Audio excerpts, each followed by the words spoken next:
एहसन शाह था जो बलाज टीपू का दोस्त था, उसने बाकायदा तौर पर अपने एक दोस्त है मलक सुहेल, उससे मिल के तीफी बट के साथ एक डील करता है। मलक सुहेल इसको लेके जाता है तीफी बट के डेरे पे।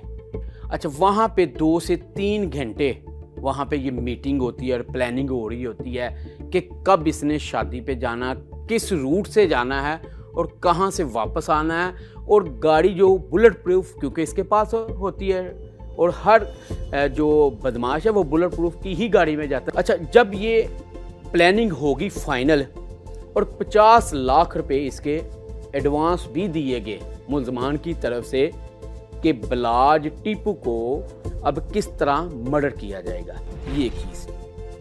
अच्छा, जब ये डील फाइनल हो जाती है उसके बाद फिर दोबारा डील होती है, फिर उसमें गोगी बट भी होता है, फिर तीफी बट भी होता है, मलक सुहेल जो एहसन शाह जो पकड़ा गया वो भी साथ। अच्छा, ये डील चल रही है, अभी मर्डर करने से पहले की ये बातें हो रही हैं। ये 7 से 8 मुलाकातें होती हैं तीफी बट गोगी बट के साथ, मलक सुहेल की और एहसन शाह की। अच्छा, सीआईए ज़राए का ये कहना है कि ये सारी प्लानिंग करने के बाद जो एहसन शाह है वो बाहर चला जाता है और उससे पहले तीफी बट भी चला जाता है ताकि किसी को किसी भी तरह का कोई शक ना पड़े।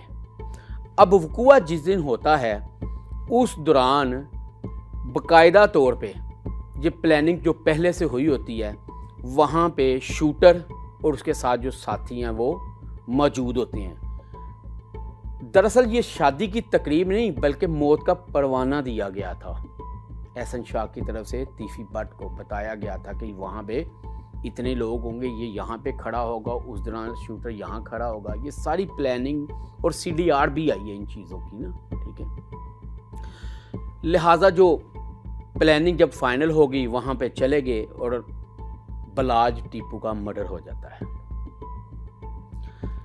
जब मर्डर हो जाता है तो यही जो मुल्ज़म है एहसन शाह फिर वापस आ जाता है बैरून मुल्क से, बाकायदा तौर पर उसके साथ शामिल होता है जनाजे में, भाइयों को मिलता है, हर चीज़ होती है कि ताकि किसी को शक भी ना हो।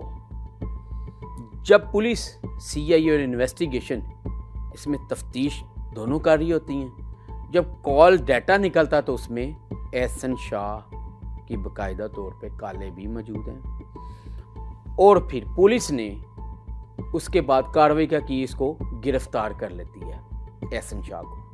एहसन शाह जब गिरफ्तार होता है तो साथ ही इसका जो साथी जिसने डील करवाई होती है मलक सुहेल, उसको बदामी बाग से गिरफ्तार किया जाता है और उसका एक और साथी, उसका नाम है अली पठान, उसको भी गिरफ्तार किया जाता है। अब इन तीनों को जब गिरफ्तार किया जाता है तो उसके बाद एहसन शाह बाकायदा तौर पर CIA को बताता है कि मैं गाड़ियां बदल बदल के तीफी बट के डेरे पे जाता था और मेरे साथ कौन होता था, मलक सुहेल।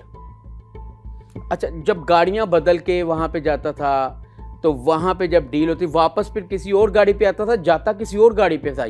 अच्छा, इसमें एक अहम चीज ये है कि जब ये डील हो जाती है 5 करोड़ में, शूटर हायर हो जाता है मुजफ्फर हुसैन शाह, साथ जो 3 अभी तक मफरूर हुए हैं उनकी तलाश पुलिस मुख्तलिफ इलाकों में छापे भी मार रही है।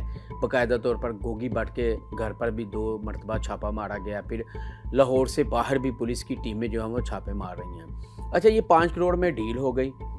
अब क्योंकि इसकी कोई ज़ाती दुश्मनी नहीं थी एहसन शाह की अमीर बलाज टीपू के साथ ना, क्योंकि CIA सारी चीज़ें देख रही होती है, इन्वेस्टिगेशन पुलिस भी देख रही होती है, यहाँ तक कि जो मौके से शवाहद मिलते हैं ना उसमें भी काम हो रहा था। वो भी चीज़ें फ्रांसिक में जो पिस्टल मिला वहाँ से जो उंगलियों के निशानात मिले, सारी चीज़ें जो है ना वो फ्रांसिक और तफ्तीश का ये हिस्सा होती हैं।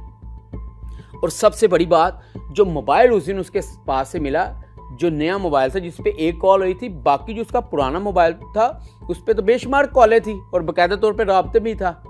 तो वो कराची, अच्छा एक और नई बात, जो मोबाइल उस दिन भी मिला वो कराची की खातून के नाम थी सिम, जब वो निकलवाई गई तो वो फेक नंबर निकला।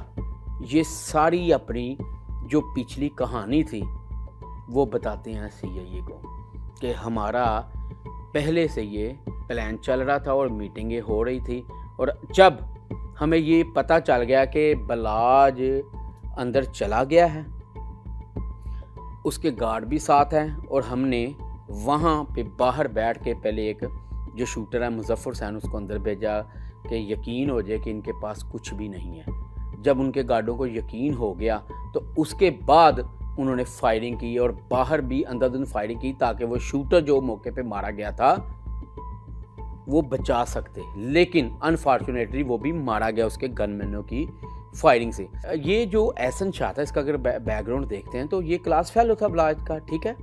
अब देखिए पुराना उसके साथ इसका ताल्लुक था, लेकिन एक चीज़ इसमें ये है कि जब इंसान के पास पैसा ना हो तो उसके सामने अगर टेबल पे पैसे रख दिए जाए ना तो उसका जो दिमाग है ना वो काम करना छोड़ देता है। तो इसके साथ भी यही हुआ, उन्होंने इस्तेमाल किया। हमेशा से दुश्मनदार जो लोग होते हैं वो एक दूसरे को इस्तेमाल करते हैं सिर्फ और सिर्फ अपने फ़ायदे के लिए। अब इस फ़ायदा उसका क्या हुआ कि उनके रास्ते का जो कांटा था वो हमेशा के लिए